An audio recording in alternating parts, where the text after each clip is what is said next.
Welcome to Back to the Frame Rate, part of the Western Media Podcast Network. Back to the Frame Rate, where we watch and discuss films on VOD and streaming platforms for your entertainment. I am your host, Nathan Schur, and with me are Sam Cole, Brianna Butterworth. I put extra Buttersworth in there. I'll probably do that from time to time. And back with us, guesting tonight, is Mark Krawczyk. Thank you for joining us again. Oh, it's my pleasure. Thank you for having me back. I didn't have to sneak through the back door this time, so I feel good. That's okay. Mark, remember when we reviewed 65? Remember the good old days when we reviewed 65, the greatest film of the year? Sarcasm. I see that ad on VOD, and it brings back flashbacks to that film, and not good ones. So I had an option to watch it on an airplane, and I just scrolled past it. I was like, no. Well, I will say that it is an excellent day for a podcast because, Sam, what are we watching? What are we discussing today? Well, today we are discussing what is considered one of the scariest and most effective horror films of all time, 1973's The Exorcist, directed by William Friedkin. And it was the screenplay was written by William Peter Blatty, and it was actually based on the 1971 novel of the same name.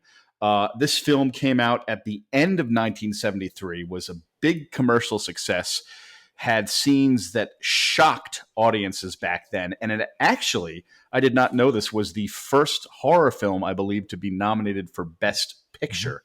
Yep.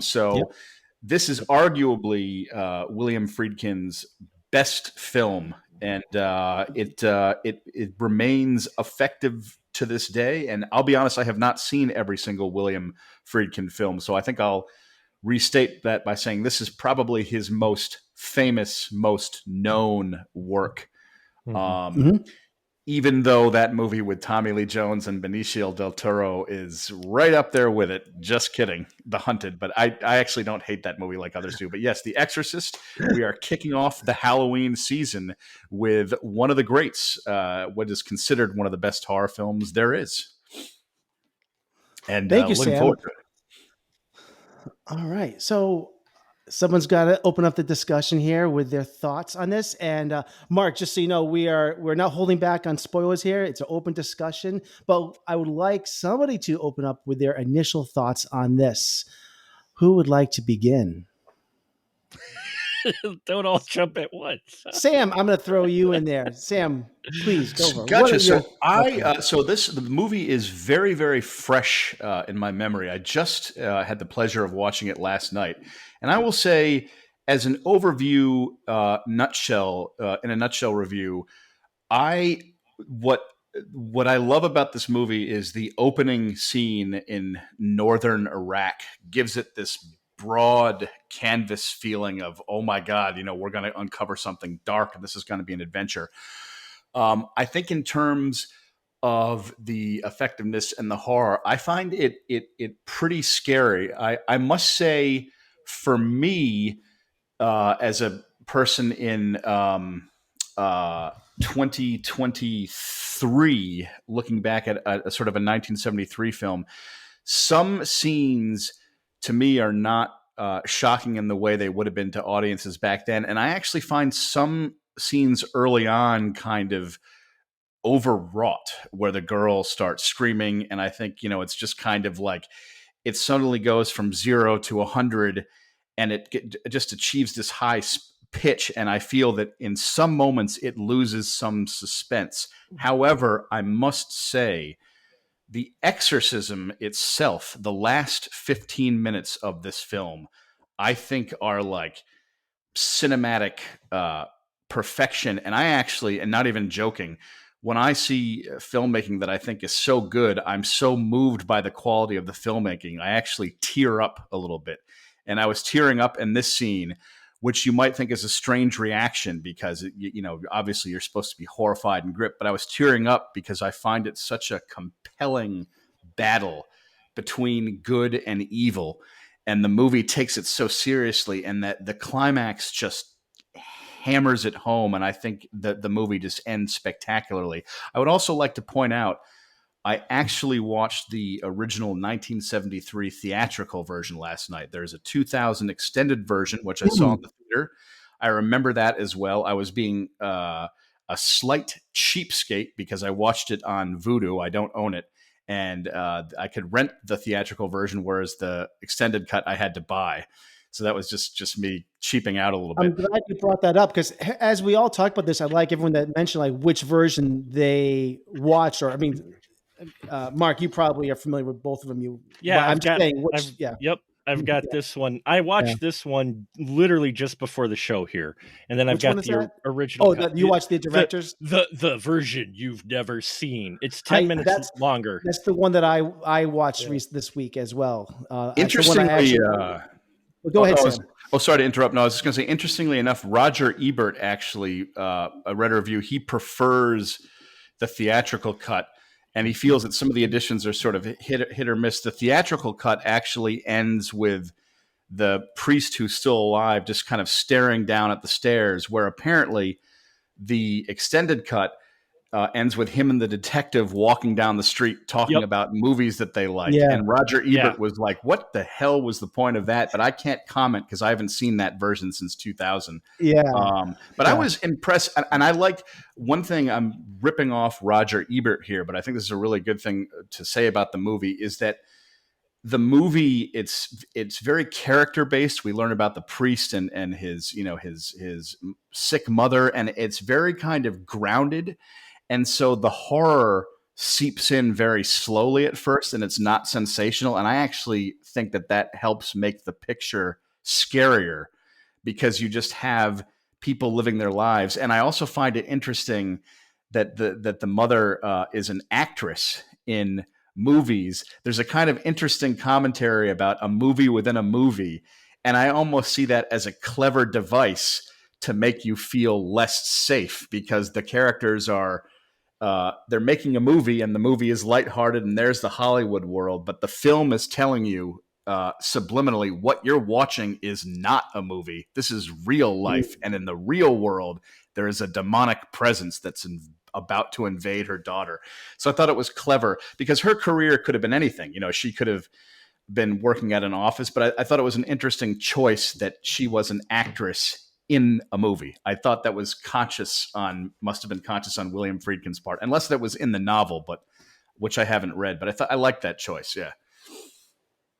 I haven't read the novel either, so I don't know. I'm assuming that she was an actress in the novel. I cannot say. I don't know if anyone here has read it, but I think it plays in. It would be an important part of who the mom is. Chris is in this movie because she's somebody that I wouldn't say she's pampered, but she's got her staff. She's an important person. She's got people that want her autograph. I mean, and now the tables are completely turned on her in the situation where she is desperate and I think it makes her fall that much more important. I mean, I don't know if that's the right way of putting it, but if she was just a regular person, I think, I don't know but I think it's significant that she's an actress, somebody of some stature, I guess, or celebrity. I don't know.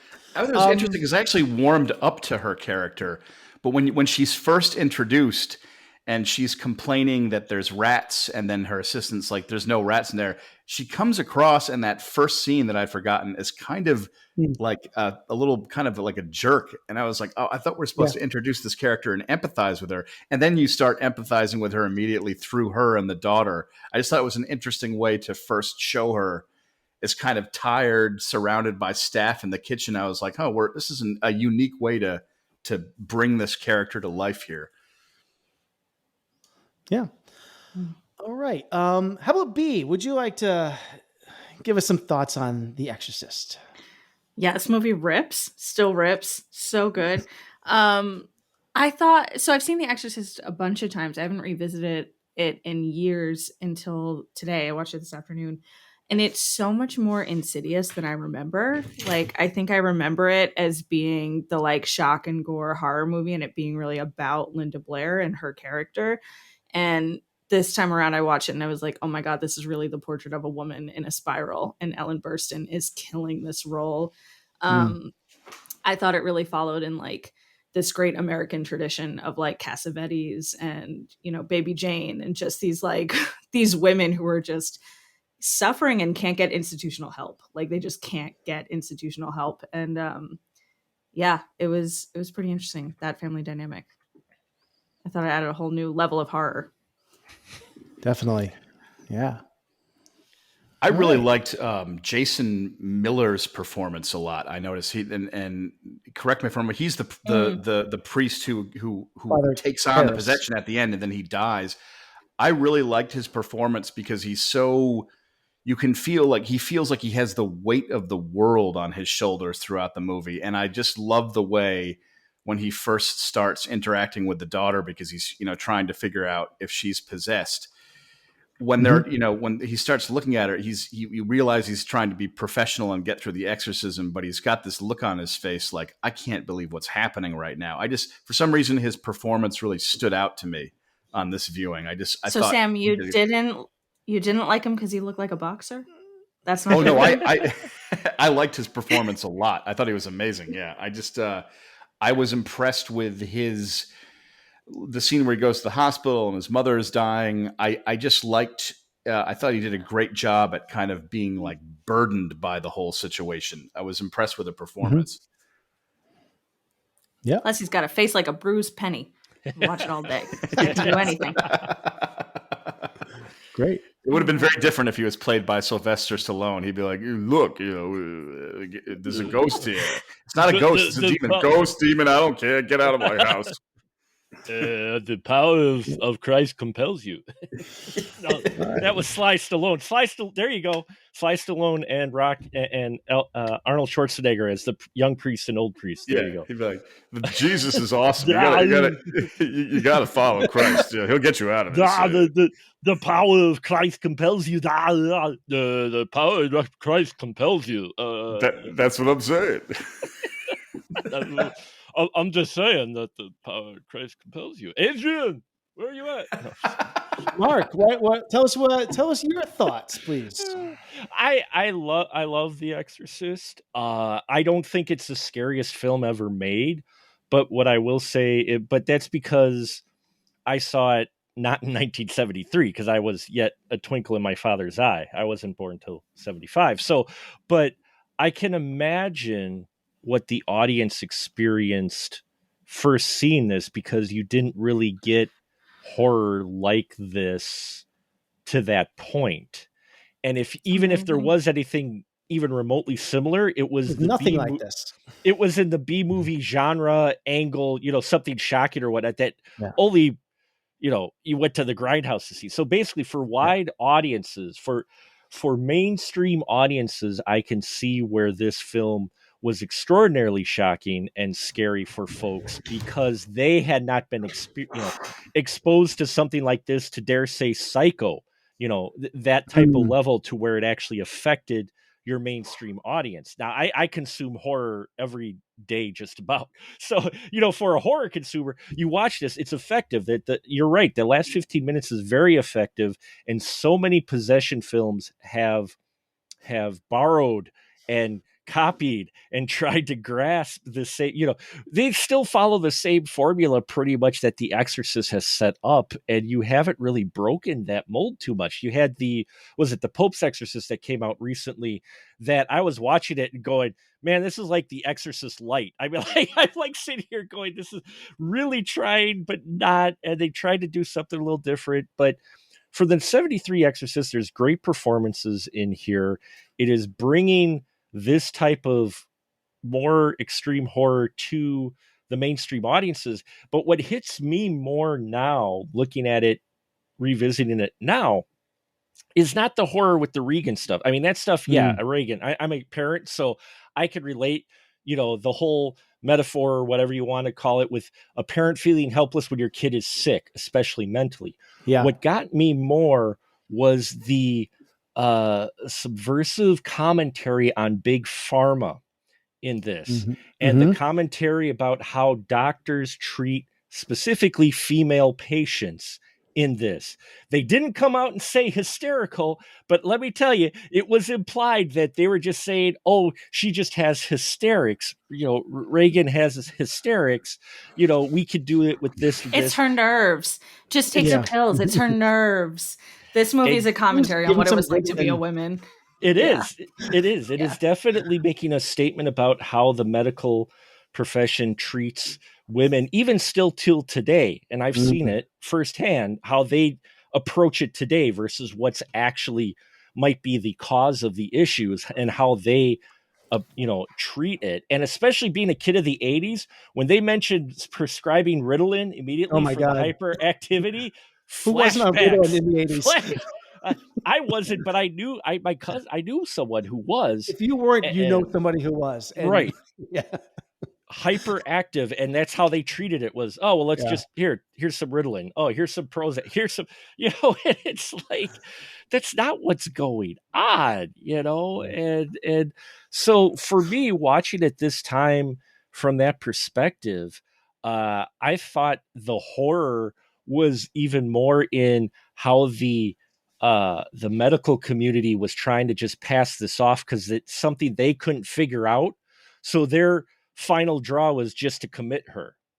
I think that's more scary than anything that goes on, in all honesty, at the end of this film, even though that is disturbing, because all the doctors were like, they wanted to get this done because they couldn't figure it out. So let's just commit her rather than actually figuring out what's going on, And I think for me, and you have a lot of, go ahead. Go ahead. You have a lot of practical effects that are like amazing in here, but medical practical effects too, right? It's not just like her scarring and the puke and the dummy with the head turning. It's the like big MRI machine. Oh, that this medical horror. The cerebral angiography scene was by far the most horrific thing in this movie for me. So scary. By far. And what I was reading is that's the stuff that actually people were fainting at in the audience back in the 70s. Not the makeup of Reagan and the head spinning and all that stuff. It's those medical experiments that she was subjected to in this movie. That's the stuff that's because that stuff is the stuff that makes you throw up when you see like that blood squirting across her chest and all that. It's like, oh. Yeah.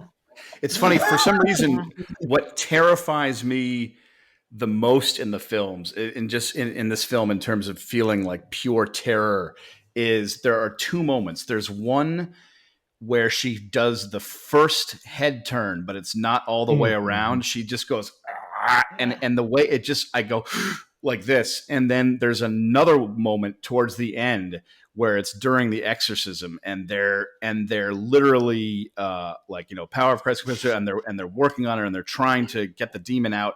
And there's this one shot that's zooming in on her looking at them, and she's just got these evil eyes, and she's doing this thing with her tongue going like, and for some reason, the first 180-degree head turn and that moment absolutely terrifies me. Interestingly enough, the movie overall, I think, is very effective and scary.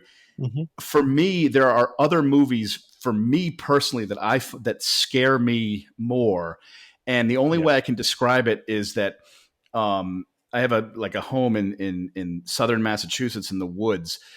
For me, James Wan's The Conjuring is a movie that I could watch in the middle of the night, but when it ends and I just hear the house ticking and I've got this creepy feeling, whereas The Exorcist, I find it very effective and scary. But when the movie ends, I think about it. But I mean, I watched this right before going to sleep last night, and I was totally fine. And that's saying nothing bad against the film. There's some movies that have that just scare me more personally. I want to springboard off that. I haven't gotten to my thoughts on this yet, but we've all seen movies that I think are scarier, that even deal with like the devil and exorcisms. But I think what this film does is, for me, it rarely goes into the lives of the people and how it affects them. And I think that's what makes this movie really special, is that we've spent so much time with these characters, with Reagan, with her mom, with Father Karras, and this movie is, I think, immaculately paced, getting to spending time with these characters. And then when we get to these horrific moments, we're invested in these characters. A movie today, when we see these movies, say they're not doing this. We're right in the horror immediately. And that's what I love about this film, is that we see how the horror is affecting their lives and how it's destroying their lives, which seems really unique in a horror film. I don't even really think of this as a horror film. This is almost like it's almost like a theological horror, like exploration. It's more, horror seems secondary. Like a psychological thriller. With horrific moments in it, but it's really just here to I haven't really gotten to my thoughts, which let me jump on that now because we're getting ahead of ourselves. But we're gonna get to that in a moment. But I've seen this movie. This is the third time I've ever seen this film. Each time has been a completely different experience. I saw this in my teens, and it scared the crap out of me then. Maybe I was 16 or 17. And I saw it as a pure horror film then. And I remember I was drained afterwards. I saw it again in my 20s, and I think it was to lesser effect. But seeing this now with more mature eyes, I can honestly say I found all the iconic imagery and sequences that this film is so famous for, the projectile vomit, the head spinning, the grotesque moments, to not be scary or shocking at all to me. I agree. What I have grown to appreciate about this film is just the masterful storytelling that's taking place here. This movie is, yes, trying to shock audiences with those horrific moments, but like I said, I think this film is dealing with really the mystery of faith, and that's what I think is the underlying objective of this film. Well, there's also parallelism to mental illness. Mm-hmm. I mean, it is really what it's addressing. I mean, even though you're dealing theologically, there's another angle you can look at it with. How do people in the medical profession and everything deal with mental illness, which strikes very much home with me for personal reasons with some family members. So having that firsthand experience watching it again, it definitely, a lot of the possession films, yes, they're about faith too, and what you believe in, and demonic possessions, what's true evil, human nature, all of that can be addressed. But there's also, in a lot of these possession films, especially here, I think, that's just addressing mental illness, especially in a child, and how that takes a toll on everybody around them, especially the parent who feels helpless because it's not something that you can just fix with a Band-Aid or something, and not getting explanations of what's wrong, which has happened, especially with kids who have problems. Mm-hmm. We've got better medical stuff now, but in 73 they didn't know what ADHD was. They didn't know what autism was barely, not even like what and so you could see people who have those conditions back then being classified as possessed and trying to be discarded, and I think there's also that theme in here, as well as dealing with faith through your doctor, through the Father Karras. Mm-hmm. No, I agree. I think that's a great point. I don't know what else, but basically, I think that the scenes showing Reagan's descent are unbelievably disturbing.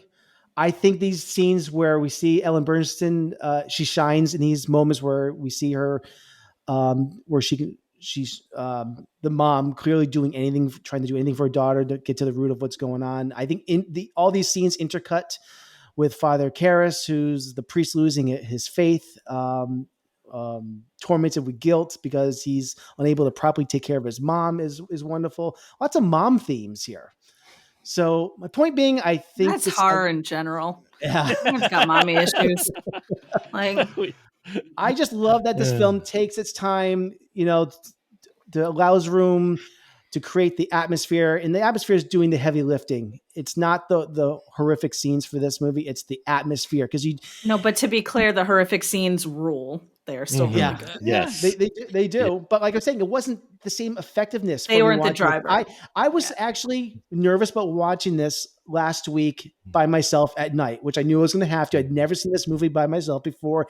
It affected me that way in the past, but this last week was like, I took it well. I took it well. This is not so bad, but I was able to enjoy it on a level that I never had before and really appreciate the storytelling going on here.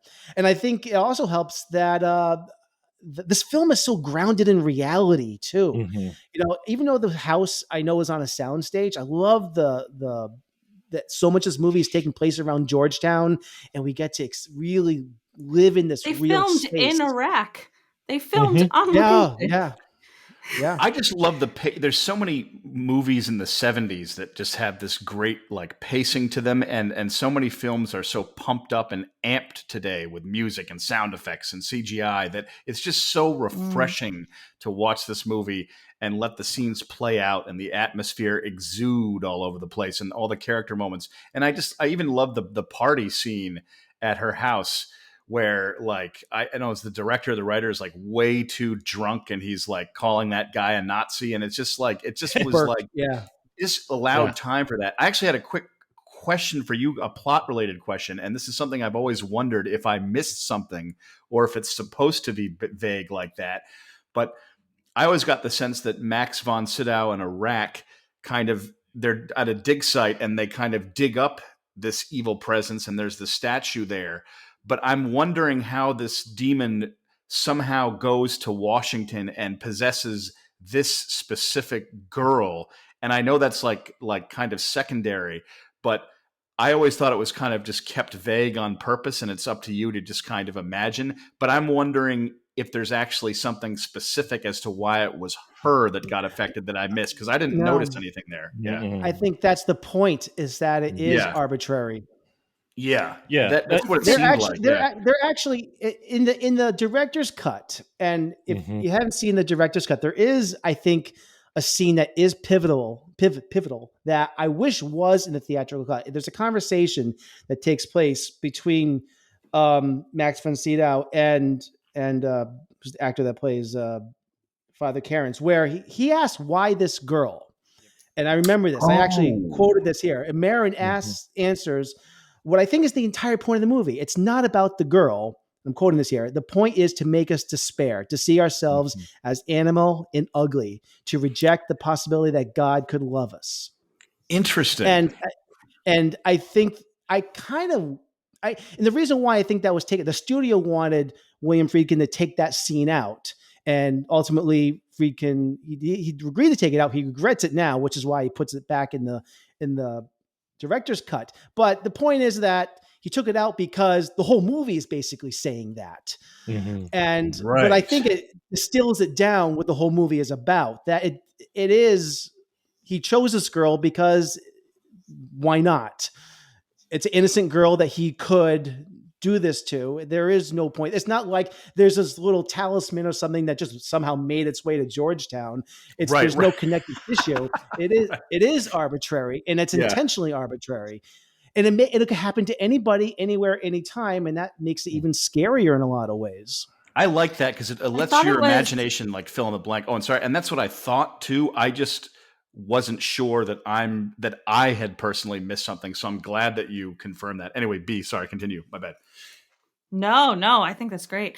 I think it's interesting that Marin is the one that keeps finding the devil. Like he was the person in Iraq. He was called into Africa and it took him years. He's gotten called into Georgetown. And I think the movie is responding to the like post counterculture, Leave It to Beaver. Like maybe our socioeconomic safety nets don't exist. And I think that's a really interesting parallel to today. And if we're talking about like the crisis of faith, the person who's like that consistent and relies on their faith is also tested consistently throughout the film. And that's his safety net. That is brilliant. There's a line in the movie that I just, when when the priest says to Max von Sydow towards the end, he's like, well, I've worked it out. I think there are 3 different personalities in her. And Max von Sydow's response is chilling. He's like, there's only one. And I heard that and I was like, that was good. Yeah. Yeah. Yeah, no, I mean, if you look at his character, his father Marin, because he before he was in Iraq, he was the one that was doing he did the one Exorcist in Africa before he went to Iraq. Yep. Which makes, which while they don't say it, it's his driving force for being in Iraq, because he's in there and he finds the one talisman and he sees the demon image, which will come into play later in the other films. But it's a little bit of teaser, but foreshadowing. Foreshadowing. It's almost as if he was searching for the origin of it, to find it, and having the fact that it just picks this random girl makes you realize, well, there isn't necessarily one specific source for it. While he does find one, or he fights another evil, there's more than one, evil floating about. It could be anybody. And I think that's where they're trying to build up some of that fear, and that evil can reside in anyone at any time. And we see different faiths deconstructed. Like we see the Catholic faith put to the test, but we also see faith in your economic status and society and like the system put to the test. And we see faith in the medical system put to the test. And even the police, even the law enforcement. She doesn't like what the cop is implying a number of times, especially after the director's death. He's like, oh, what a scene. He's implying something that we all know what he's trying to imply, but he doesn't actually come out and say it. And I think that scene there between those two is one of the things that really sticks with you when you watch this film, even more so than the, F me Jesus and all that. Yeah. But what gets you is those moments, those performances where it's just those two characters and they both know what he's trying to say. And she's like, yeah, you're full of crap. And he's like, well, I might not be, and, can I have your autograph? Yeah. I love that scene. Yeah. That look on her face when he says, I'll take that second cup of coffee. Yeah. Like well, what? Well, what I liked about that whole scene too is you can see it in her performance, which is just good. She's so good in this. She's amazing. The scene of the movie. That is a scene that is the performance of the movie from Ellen right there. Yeah, because he mentions it, and you can see her deny it, but also the way she plays it. There's just this little voice, at the back of her head going, "Would he? No. Would he? No." And she's fighting it every time the cop brings it up. And her faith is doubted. Exactly. Yeah. And I love it that he knows something is up, but he's so polite and kind about it. But he's on to the situation, and you're like, oof, this is so good. I like it. I love it when in films, if there's a detective or a character like that, when they're smart, and he clearly is a good detective, because I've seen too many movies where the detective is kind of like an idiot that sort of like, fine. And you're like, come on. He was actually ahead of me as an audience member figuring it out. I'm like, oh my God, she's the one that pushed him out the window. Oh my God. That was great. Yeah. It's like Columbo. Oh, I love Columbo. Yes. Definitely a Columbo reference there. Yeah. Definitely a Columbo. One more question, if you don't mind. We brought up the sound in this movie before, but what's funny? You think about this movie, the little, I wouldn't say score for this. You think you recall this, but I was surprised in that there's so little of a score for this movie, but I love what they do. They fill that space with sound. And this film rightfully, I think, won Best Sound Mixing at the 74 Academy Awards. You got, the rats in the attic, those medical procedures, things like the phone ringing loudly and all those jarring sounds. The bed shaking. I just couldn't believe how, Oh no, sorry. I was just gonna say the sound when it's like she's struggling and there's the demon within her. So there'll be two voices at once, like you're just like, oh, creepy. Sorry. Yeah. I just wanted to bring up the sound mixing and the sound design of this was unbelievable because I never really thought about it prior to this viewing. It was incredible. But that it's the sound in that's really is in place of that score that really is not in this movie at all. No, but it comes up at the proper times, and it's a wonderful score. Although if you listen to the entire track, which you don't really get in the movie, but you get, on the album or whatnot, it is so 70s because you've got that part with the it's just creepy, kind of like Jaws or kind of like the Halloween theme. I mean, it's iconic. It reminded me a lot of really Halloween. sounded like Halloween. Yeah. There's a moment where Chris is walking back to the apartment and she passes by some kids in costume. Like, did John Carpenter just get the idea for Halloween from that moment right there? Well, I mean, that's the first time you actually hear pretty much any music is her coming back from the set. That's when the theme kicks in. But you don't get the whole thing because if you listen to the whole thing, at one point a 70s guitar comes in and goes, and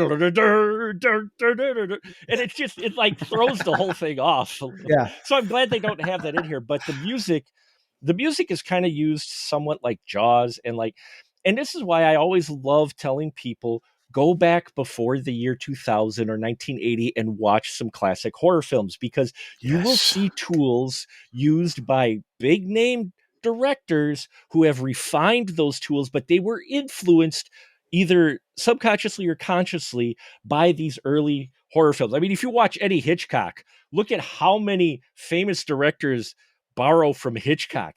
Borrow from this film, even the horror, when they realized what you could do with little, because this film, if you look at the budget, a lot of it goes on effects, but that's about it. A lot of it is in the sound design. A lot of it is in the performances. You're on location, which sure, that eats their budget a bit. But as far as for actual horror elements like gore, there really isn't a lot. There's a lot of other disgusting things going on, but gore, it's not actually a gory film. It's a disgusting, slimy film. Yes, a sleazy film, disturbing. But as far as like actual, I say this movie is wet. Yeah. It's a lot of wetometer, a lot of bodily fluids, and it's a wet film. I like that. I would even say that like modern horror films, better modern horror films today, some of them are good because they're going back to that less is more style of you see a lot of movies that they go for the that have a low budget and they go for the less is more, and less is more is always incredibly effective, especially in horror. I mean, a film like The Blair Witch has nothing to do with this movie, but I found it scary because I was just imagining in my mind what I would be seeing. And so I just love that style. And this movie is so refreshing. When I watch this film, it just like gives me faith in filmmaking done well. It's like, you don't have to have a mega budget for everything. And these days there'll be like a $400 million movie with like poor CGI and like a big like fish flying around. And you're like, where did the money go? I'm looking at you, lamb. No, I agree. The scariest stuff is the stuff you can't see, right? The scariest stuff is what's hiding. The old school sound design stuff, that's the way to go for real creepy stuff, because if you use, especially haunted house stuff, if you use stuff that's the stuff that creeps me out more than your jump scares. I get so tired when a film relies solely on jump scares to scare you. Yeah, because if it's all jump scares, you start to just get irritated because you just feel kind of like, come on, stop. Whereas you get the stuff that's out of the corner of your eye. You get the sounds, but you don't see where the sound is coming from. Like you get that wonderful scene when they come in the door when they actually have the priest, and you can hear Reagan upstairs and the howling and everything just kind of in the background a little bit at first while they're talking before they enter, and then it gets really loud.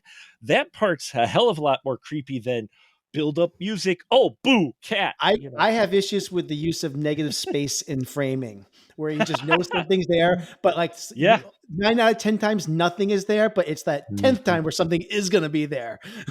One of the most effective things, the Insidious franchise, the last film. Oh my God! Don't get me started. I'm in the middle of those. I'm watching. I rewatched the first 3 of them in the last week. I like good. They're so good at that.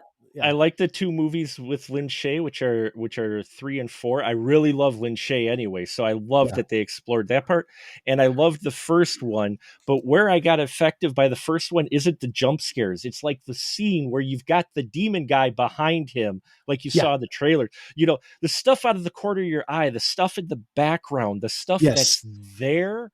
Yes. But it's not really moving, but it's watching you. That type of stuff creeps me out. For me, The Shining terrifies me. Oh, The Shining terrifies me more so than this movie, actually. Yeah. Me too. The Shining is probably, for me, the scariest film for me still to this day. When they did the anniversary showing, my friend and I went to go see it on the big screen, and she chuckled as I squirmed. Still, 47-year-old guy squirming in his chair when the red rum part comes on. When that kid's saying red rum, forget it. Yeah. I am squirming and going, is this over yet? It's so funny because you guys talk about negative space. I have to give a quick shout out to a not so good horror film, but it has one moment in it that really plays with that. It's from 1986's Poltergeist 2. And there's a lot of movies where negative space, Nathan, like you're saying, where it's like you think something's coming. This is one scene. There is no setup. It takes you totally by surprise. The kids are in the bathroom and they're just, having an argument over toothpaste. He's like, oh, come on. There's no setup. There's no indication of anything. And the kid moves out of the shot, and the mirror, instead of the mirror being there, it is replaced by a window looking into all these like skull faces, and they just stare at you at a second, and it comes out of nowhere, and you're like, oh my God, but it's perfect. And then the rest of the movie, but it's fun. Yeah. Great. Okay. I think we've had a wonderful discussion about The Exorcist, and we can close the book on this. But before we do, something in this field could be releasing the chemical into the air when there's too many of us together. Don't eyeball me, boy. I see your mother driving up and down the street looking at me. I'll be your stepfather by the week. It's a bad time, Bob. I'm serious. If I leave now, I'm not coming back. You ever hear the expression, you got a phase only a mother can love? Let's just stay ahead of the wind.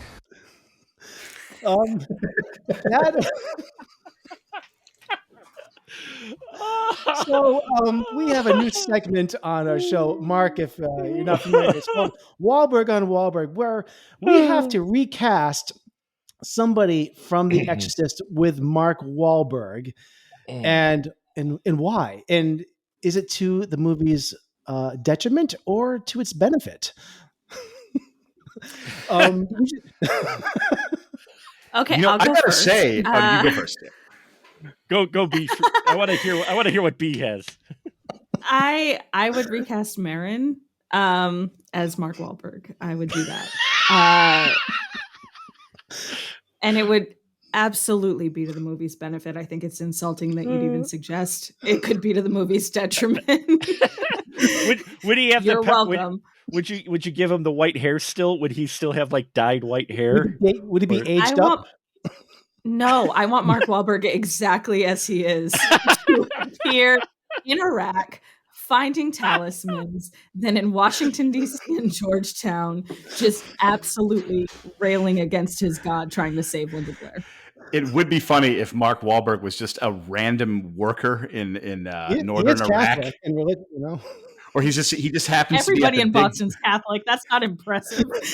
But imagine if Mark Wahlberg was just like, if he was a random like digger in northern Iraq, and he's the one that digs up the talisman, and it's a close up of his face, and he's like, "What the f is this?" And that's it. That's his cameo.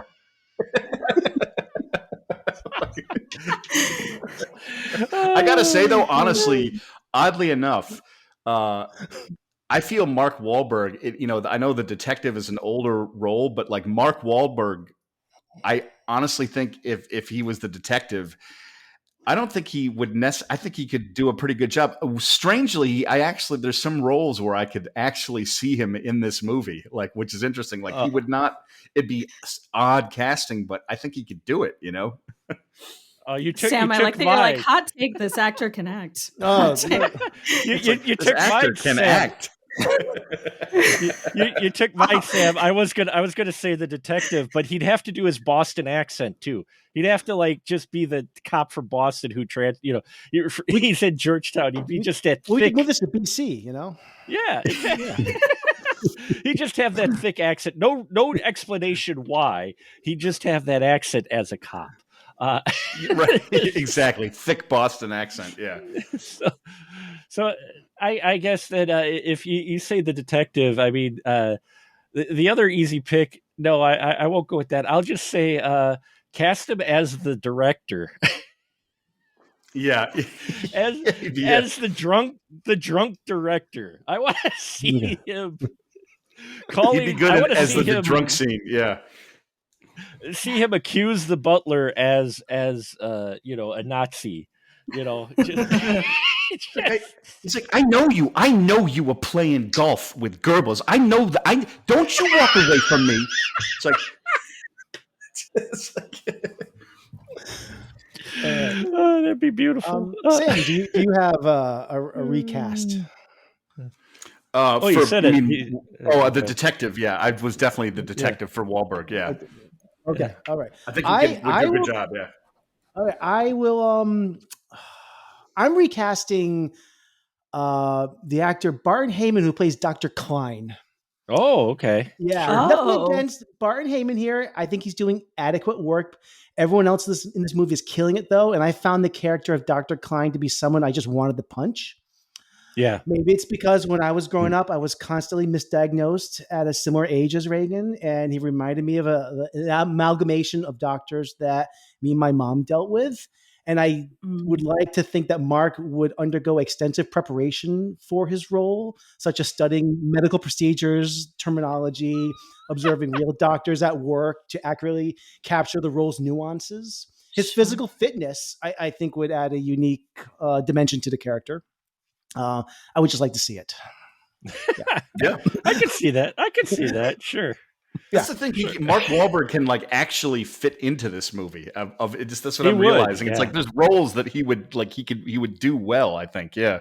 I'm now kind of dying to hear him say the power of Christ compels you. Repeatedly. The power of Christ compels you. Yeah. The power of Christ compels you. Come on, get the F out. God. Wait, are you not listening to me? I said it compels you. He's like, you have to meet up with my best friend. His name is Jesus, and you should know him. You jerk. That moment where Karis is like stunned into silence, and Marin is like, hello. The response. Karen, the response. Like, that would be so funny. Yo, are you stupid? The response. Or you could have Alan Aldo would not work well as Max von Sydow. He'd be like, funny you should mention. I was in the desert and there was a talisman there that looks like the one that's in your attic. I know I'm crossing a line here, but I think your daughter might have a problem. All right. Thanks, everyone. Our Wahlberg on Wahlberg segment is derailing, but let's move on to our recommendation shelf. Sir. What? Are either one of these any good? I don't watch movies. Well, have you heard anything about either one of them? I find it's best to stay out of other people's affairs. You mean you haven't heard anybody say anything about either one of these? Nope.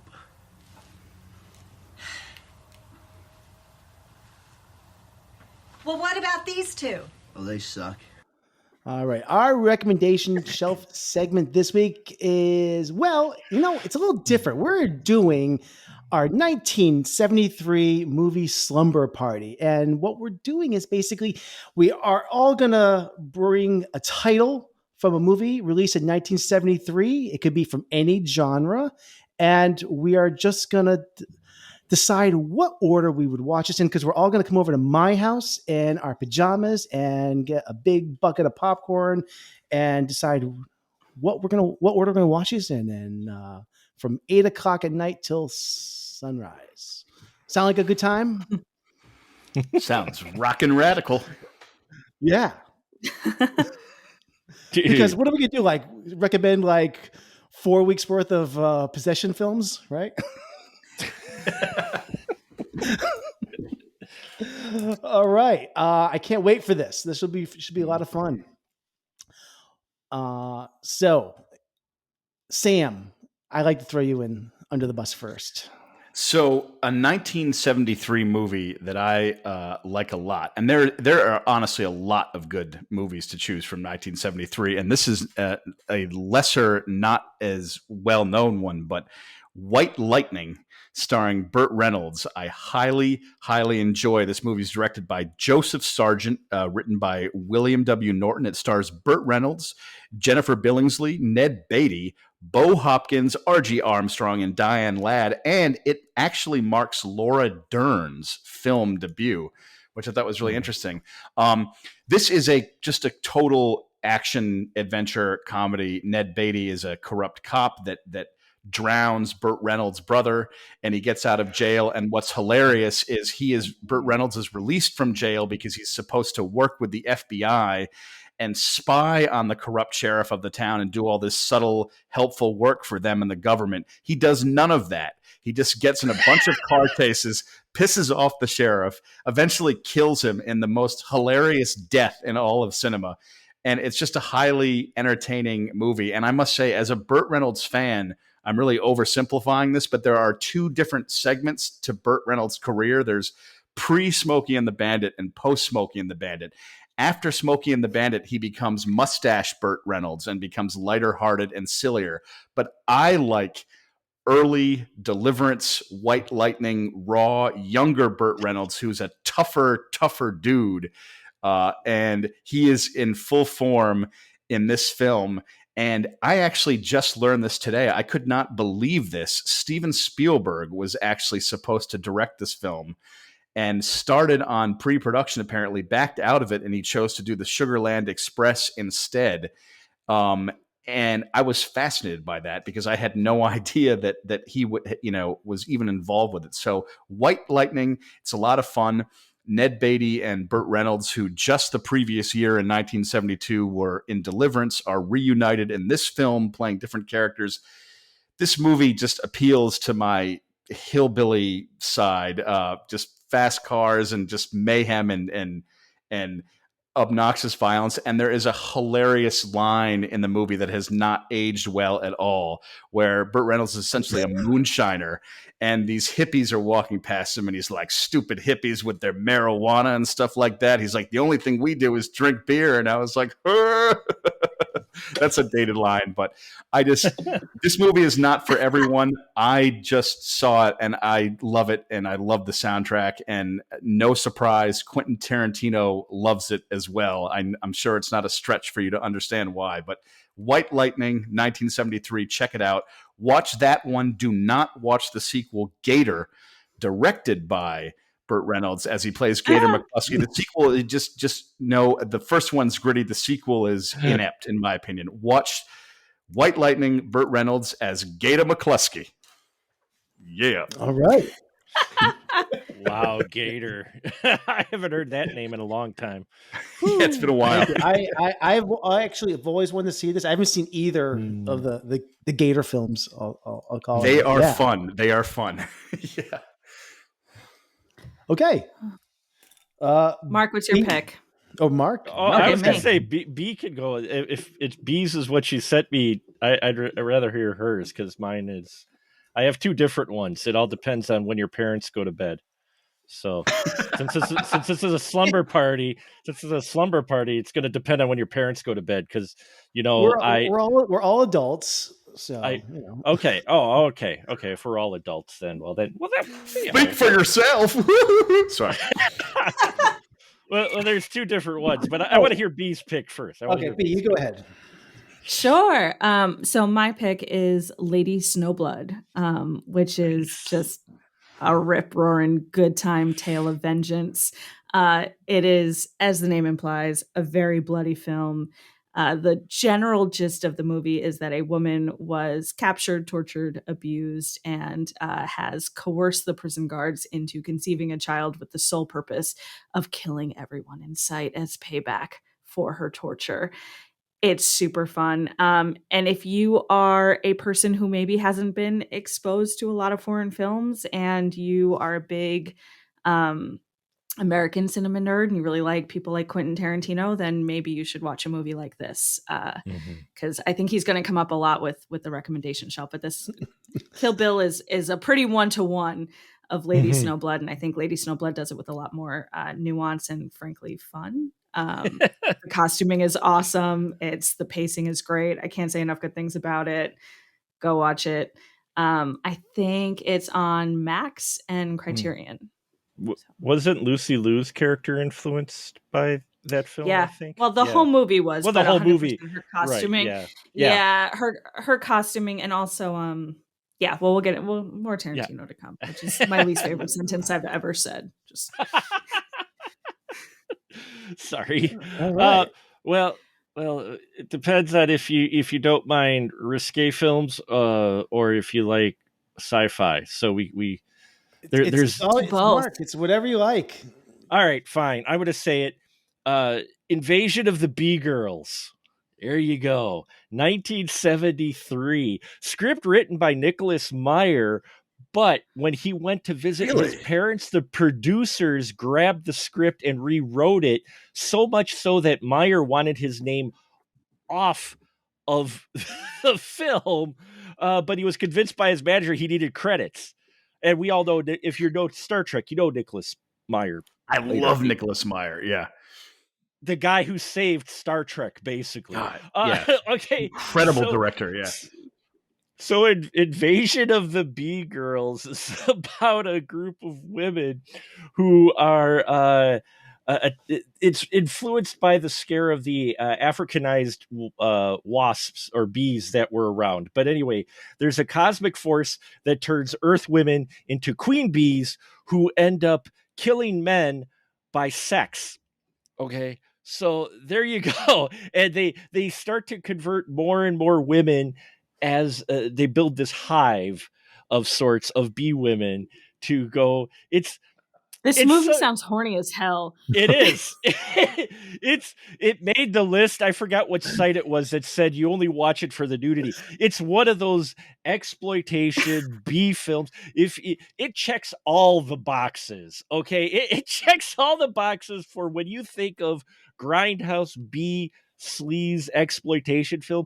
It checks all those boxes, but at the same time, especially you watch it through you can just laugh because it is one of those just films that is just, it's so cheesy and over the top, and you just look at this going, wow, it's one of those, definitely you would see a late night movie, midnight movie, somebody owns a theater and happened to get a copy and show it, if you had a videotape of it, maybe, because it is 73, so just started with the videotapes, maybe, but not until, probably 80s before you actually see it. But no, it's not a great film by any means, but if you're a B horror fan or just a B fan, no pun intended. No pun intended. Hey. It's one that you can put on your list and just, you pop popcorn, you throw it in, you'd have it at a slumber part, sleep over your buddies. The parents went to bed and you snuck it on TV,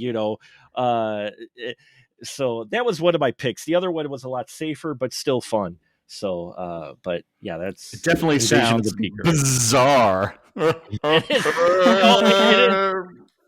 It is bizarre. The girl, the women, when they become bees, their eyes go completely black, right? And it just, and the way they dispatch the men as well, and way they turn them into bee, it's just, yeah, you're just watching it going, what is this movie?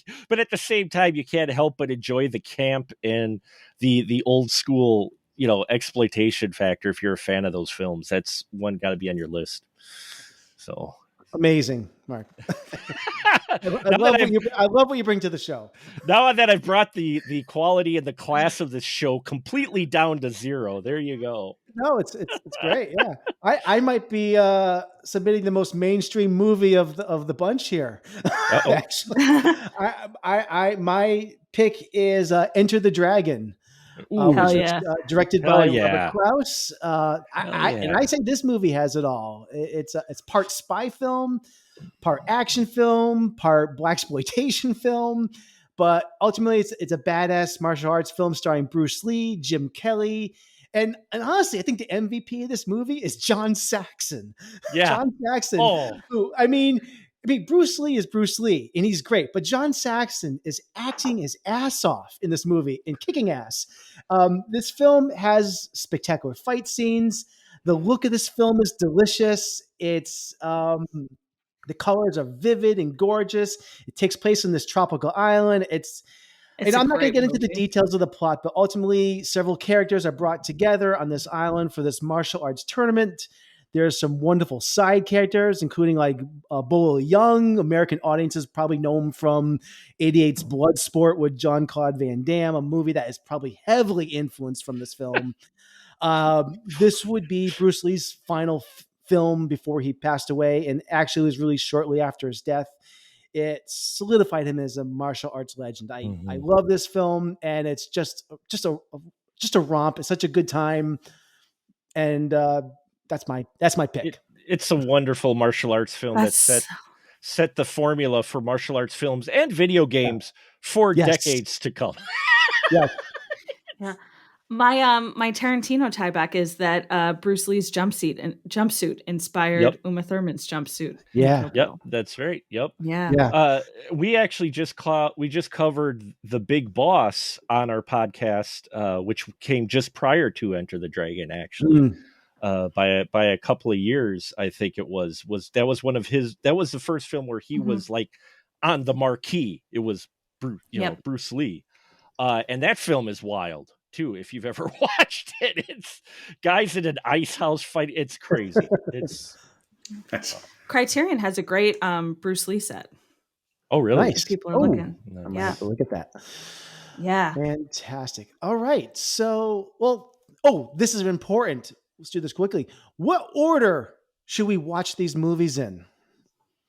So this is key, because I it's hard for me to pull all-nighter these days, but the be able to stay awake to watch these movies is important. I would, because for me, I'm gonna start off with White Lightning, because I want to start off with something kind of fun that's going to really get the juices flowing in the beginning. I love Burt Reynolds, and I think I want to start off with a Burt Reynolds movie to start my night. I hear that. Yeah. Yeah, I think that's how I want to start my night. I'm going to follow it up with Lady Snowblood. I haven't seen that one, and because I feel like I want my full attention for that movie, because that's a new one for me. Enter the Dragon. I think we'll be starting that around 1 a.m. And that will be a good time to start that. And at 3 a.m, when I really need a kick in the ass, we're going to go ahead and Invasion of the B-Girls, because I don't think it needs my full attention to enjoy it.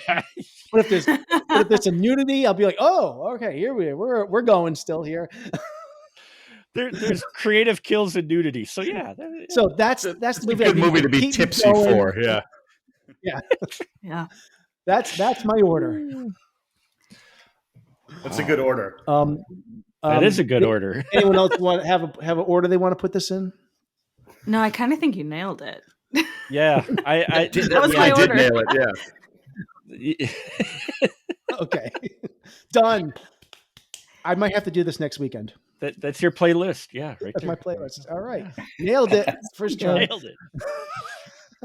All right, let's move on to our next segment. We're moving along here well. Our movie musings, where each of us it's not mandatory, but if anybody wants to just mention what they have been watching over the past week, any highlights, and it could be things that we watched or things that we want to watch or just kind of throw out there. This is the moment to do it before we wrap up the show this week. I was just going to wanna- jump in briefly and say it's not a movie, but on Disney Plus, I've actually been watching Ahsoka, the Star Wars show, and I'm on episode 4 now, and I have to say I'm actually really excited to see the rest of it because I got to be honest, I found the first episode incredibly slow and kind of dull, and I was like, man, this Star Wars, this is like putting me to sleep. I'm a little worried about this, and then the plot kicked in, and I was like, wait a minute. This is the most creative, interesting Star Wars story that I have seen in a while. Now I'm riveted, and I actually just watched episode 4 the other night, and I felt the feeling of that I haven't felt in a while from Star Wars, of being a kid with this like sense of wonder. And I was like, oh my God, like this is actually really on the money, to the point where I was like, wait a minute. Is Star Wars like course correcting and getting awesome again? Because all of a sudden I was like, wow, like I was really surprised and impressed. I'm going to watch episode 5 tonight, possibly 6. I can't wait. So I recommend the show, and just be willing to get past a slow burn. It's certainly not bad in the beginning, but it took a while to get moving. And now I am riveted. I was not expecting that. I can't believe how awesome this show is. So I'm kind of excited. Yeah, and that's it for me. But yeah. Oh wait, you're in for such a treat with episode 5 and 6. Oh, I can't wait! Awesome. I'm glad to hear that, because I need a tip on something here. I have twice tried to get through Mandalorian season 3, and I have not been able to do it. You're not alone. You're not alone. Mandalorian's. You can walk away. Mandalorian season 3. You can walk away. It's not awful, but I was not a fan of Mandalorian season 3. Season 2 blew me away. 3 is just. It hurts. Yeah. And it's okay. It's not terrible, but I feel your pain with that. Yeah. I've been doing all these shows in order, but like I haven't started Ahsoka because like I gotta finish Mando. So, but it's a grind. It's not. I hear you. It's not awful. It's just not. It's just like autopilot or something. I was disappointed. Yeah. If you haven't seen it yet, before you watch Ahsoka, even though there's 4 seasons of it, I liked Clone Wars. I loved Rebels. The 4 seasons of Rebels. Never going to happen. No, you're not going to watch it. It's I've seen a few episodes and I liked it. And Clone Wars even surprised me at how there's something. It's imperative with Star Wars for they have to get the creative action right. And I don't quite know how to explain it, but Ahsoka episode 4, when they're like, without saying it away, when they land in this forest, I was just like, like I was transported. There was wonder in my eyes. I could not believe I was back, and I was like, this is what I like about Star Wars, and I haven't felt this for a while. I felt it in Mandalorian season 2. Yeah. Okay. Ahsoka is like the 5th season of Rebels. Rebels has probably the best Obi-Wan moment that we've seen post original trilogy. Seriously, there's an episode in Rebels involving Obi-Wan that episode is better than the entire season of Obi-Wan. And the vision of the story, I get Rebels. I will watch Rebels, and I'll just say that the vision and the story that is unfolding in Ahsoka, there's so much more care in that than the sequel trilogy with like Last Jedi and Rise of Skywalker. To me, it just got very muddled with story wise, and I was like, this is great. So I feel hopeful for Star Wars' future, and it actually makes me excited for whatever the first film that comes out, Christmas 2025, but like count me in, I'm on board. Yeah. Okay. Well, maybe I will make the move to the next show. All right. B, anything you want to offer up? I want to go see A Haunting in Venice. Yes. It was a good time at the movies. Oh, yes. It was a good time. I'm so glad to hear that. It was my first crack at the Branagh Christie installments. I haven't seen the other 2 for no reason other than I haven't seen them. It's not on principle. But this was great. It reminded me, not in substance or style, but it sort of felt like Confess Fletch to me, the John Hamm remake, in which I was like, just do one of these a year. Just pump out good enough movies that get me to the theater. Like, they're consistent, they're fun, I can bring people to them, they're a nice time. I thought it was great. Yeah. If you like Haunted in Venice, you'll like the other two, though. My Cool. wife and I love them. My wife doesn't go to many movies, but there's certain movies that she'll go see in the theater. A lot of them she can wait for. But the Kenneth Branagh Poirot, because she's a huge fan. She's got the box set, the actual box set with all the BBC shows on Oh, it and everything, fun. the Blu-ray. So she just loves it. And we love these shows, even though we're the youngest audience members most of the time in these movies, both the Death of the Nile and the Murder on the Orient Express. We were the youngest couple in the audience. Oh my And gosh. this one, we were almost the youngest couple in the audience for A Haunting in Venice. But they're classy films. You're absolutely right. They're not breaking ground. Yes, they follow a murder mystery formula, but they're so classy and just well crafted that they're just well done. Like, Yeah. they're just, like, I don't need an inventive chocolate chip cookie. I just need something super yummy. And like, that's sort of the sweet spot that these movies hit for me. It's just They're kind a of pleasure yummy to time at watch. the Yeah. theater. And I have not seen the third one. I've seen the first two, and they're just classy is a good word. They're a pleasure to watch. They're well made. They're likable, and you're entertained, and they're fun. They're a lot of fun. Mm-hmm. Yeah, and I would literally give my left arm to be in a seance with Michelle Yeoh. So yeah, right? Sounds cool. Exactly. How many books did Agatha Christie write that feature the character that Kenneth Branagh is playing in this? My unscientific guess is like 1 million. There's only been so many movies. I mean, there was several of these movies made in the 70s or 60s or so. So I don't know if there's a endless supply of stories. There's I don't know. Fun fact about me, your good friend B, is I've never read a single book, so I couldn't tell you.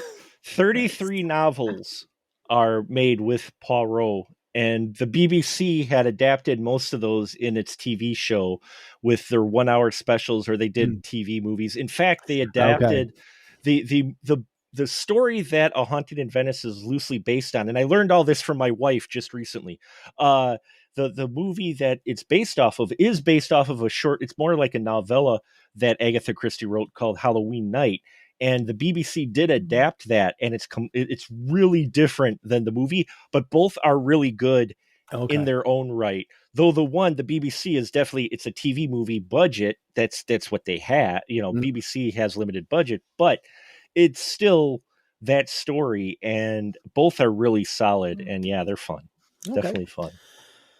Mark, anything you want to highlight that you watched or want to watch? Well, she took what I was going to say, Haunting in Venice, which is fine. No, it's fine. We talked about it. Yeah, it's fine. It's fine. Oh man, what have I been watching recently? Mine is a show as well. It's mentioned Ahsoka, which is really good, is what I've been watching. It's actually a show I watched. I just binged the first season. You've got to kind of be into anime, but One Piece is actually a lot of fun. It's on Netflix. It's an adaptation of the anime that has had over 1,000 episodes. It's still going. That show is still going. And Netflix did a live action of it. And I sat down and like, okay, I'll watch the first episode. And I ended up binging it over the course of the weekend. It's one of those where I like, well, okay, fine. I've got to watch this one now, and so I had to watch them. I watch them all. And my son actually sat down and watched them with me as well, because he likes anime. And the live action adaptation, it's crazy, it's wild, but they do well with it. I liked Cowboy Bebop adaptation that they did too. I was very sad that they canceled it after one season. I think that was a mistake, because I thought they really did well with that one too. And so it's good to hear that this has got a second season, because it's a lot of fun. They're cinematic. They got a huge budget for the show. It's like, if you like kind of a weird variation of Pirates of the Caribbean of sorts, that's what this is. I mean, it's got some child spirit to it. There's a little more maturity to it as well, but the characters are a lot of fun, and it's worth it. I think it's worth it. So Right. Okay. I'll try to, I saw a few things. I'll try to do these really quick, but I do want to say that I saw um, a 1957 film directed by Stanley Kubrick, one of my favorites of all time, Paths of Glory. I've seen this a couple times. Mm-hmm. This is a very powerful war film that takes place during World War One, starring Kirk Douglas. He's a French colonel who is ordered to lead his men to charge on a German position. The attack goes horribly wrong, and the film deals with the fallout of the events.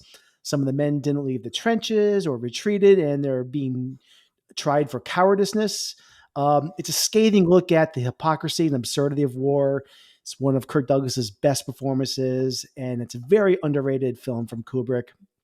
It's available right now on Prime. I think it's on Criterion, Tubi, Canopy. It's all over the place. No excuses not to catch up with this classic. It's one of my all-time favorites. I also was in the mood to watch some wheat blowing in the wind, so I put on 1978's Days of Heaven from Terrence Malick. Oh, I haven't seen this in ages. It's not a film you really watch; you just kind of absorb it. It just kind of washes over you. It stars Richard Gere, Brooke Adams, and Sam Shepard. It's another film that's actually kind of set around World War One. But here we're focused on a group of people that are working for a wealthy farmer who's played by Sam Shepard. There's this weird love triangle that develops that involves the three leads that I really didn't find that compelling in it.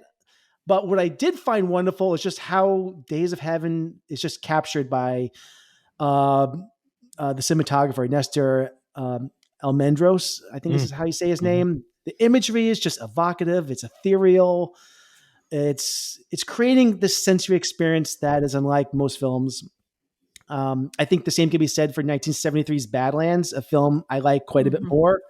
But it was nice seeing this. I got to see this on. I haven't seen this on Blu-ray. I had an old DVD of this for a while, but I took this out of the library and I got to see it with the special edition version of this, which was really cool.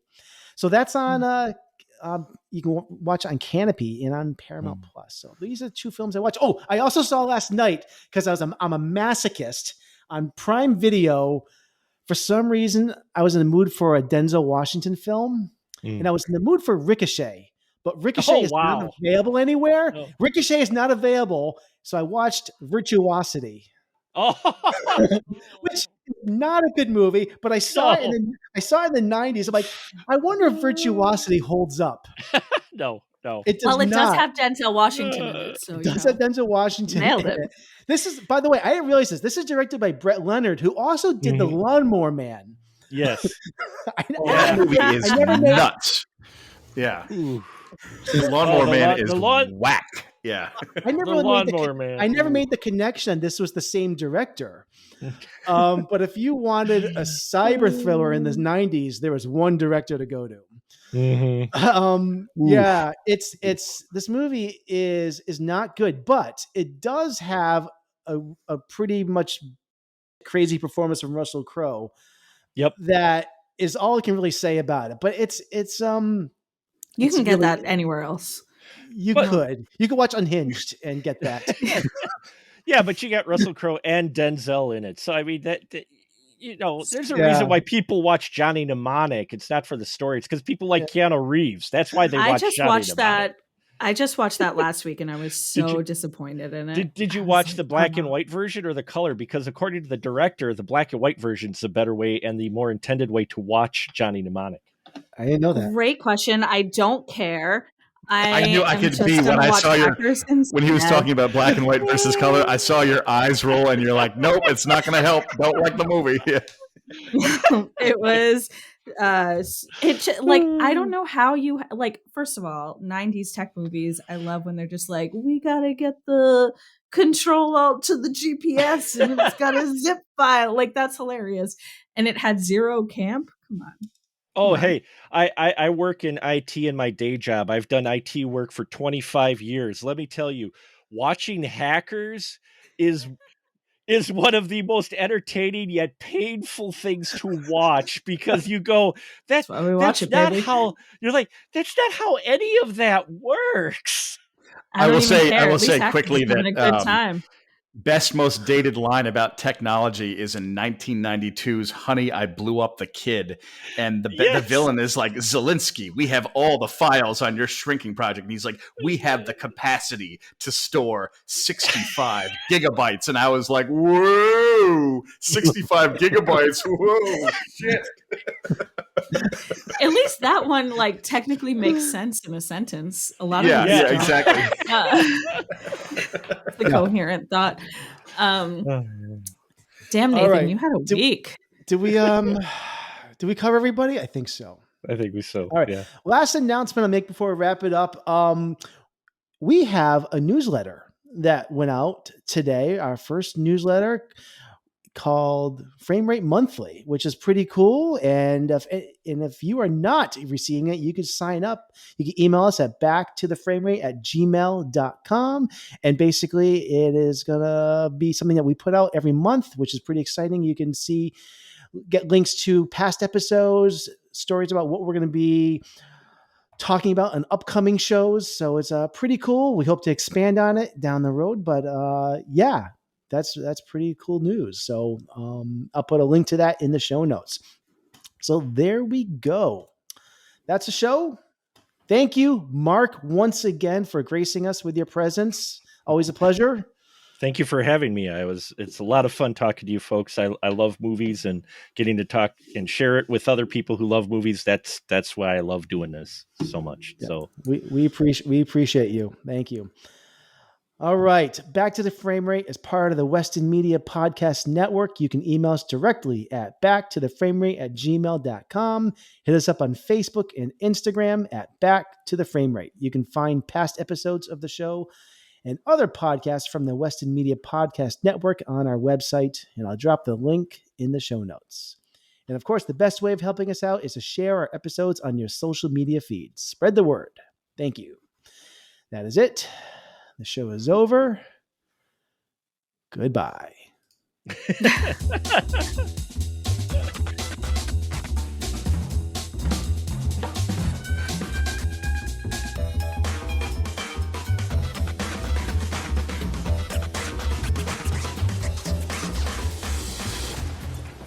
want you to know it's over. Well.